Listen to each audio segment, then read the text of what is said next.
આ ભજન ભગવાન ગણેશની સ્તુતિ છે.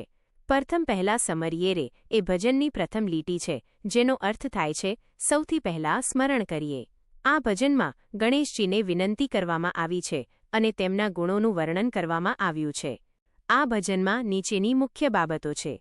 ગણેશજીની પ્રશંસા. ગણેશજીને સૂંઢવાળા કહીને સંબોધવામાં આવ્યા છે, જે તેમની ઓળખ છે.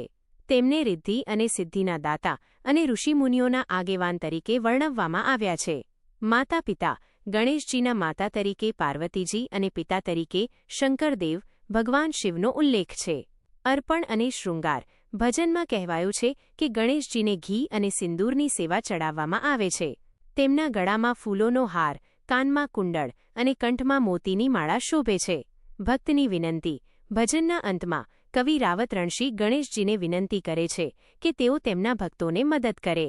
આ ભજન ભારતીય સંસ્કૃતિમાં કોઈપણ શુભ કાર્યની શરૂઆત કરતા પહેલા ભગવાન ગણેશની પૂજા અને સ્તુતિ કરવાની પરંપરા દર્શાવે છે, જેથી કાર્ય નિર્વિઘ્ને પૂરું થાય.